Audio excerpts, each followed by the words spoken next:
Corliss Lamont, March 28, 1902, April 26, 1995, was an American socialist philosopher and advocate of various left-wing and civil liberties causes. As a part of his political activities, he was the chairman of National Council of American-Soviet Friendship starting from the early 1940s. Early years: Lamont was born in Englewood, New Jersey. He was the son of Florence Haskell, Corliss, and Thomas W. Lamont, a partner and later chairman at J.P. Morgan and Company. Lamont graduated as valedictorian of Phillips Exeter Academy in 1920, and magna cum laude from Harvard University in 1924. The principles that animated his life were first evidenced at Harvard, where he attacked university clubs as snobbery.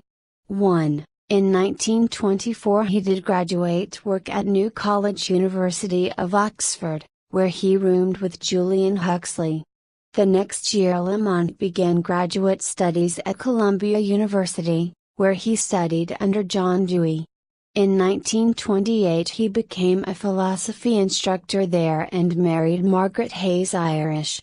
He received his Ph.D. in philosophy in 1932 from Columbia.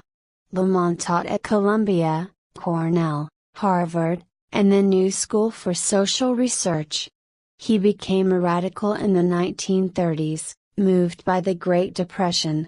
He wrote a book about the Soviet Union and praised what he saw there. The people are better dressed, food is good and plentiful, everyone seems confident, happy and full of spirit. He became critical of the Soviets over time, but always thought their achievement in transforming a feudal society remarkable, even as he attacked its treatment of political dissent and lack of civil liberties. Lamont's political views were Marxist and socialist for much of his life. Lamont began his 30 years as a director of the American Civil Liberties Union in 1932.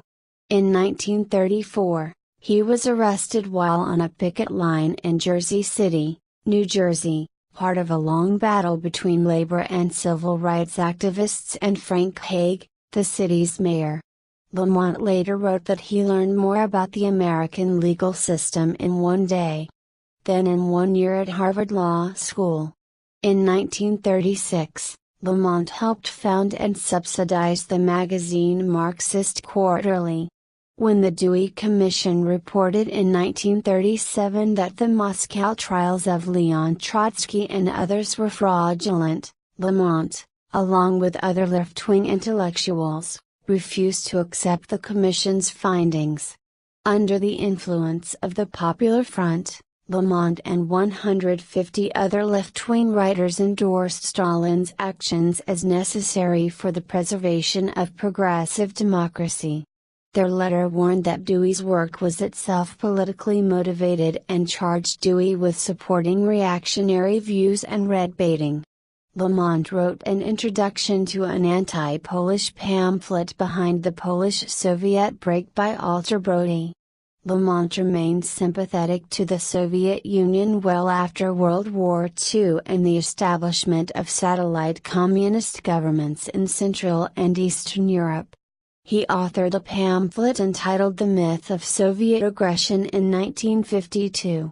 In it, he wrote, "The fact is, of course, that both the Truman and Eisenhower administrations, in order to push their enormous armaments programs through Congress and to justify the continuation of the Cold War, have felt compelled to resort to the device of keeping the American people in a state of alarm over some alleged menace of Soviet or communist origin."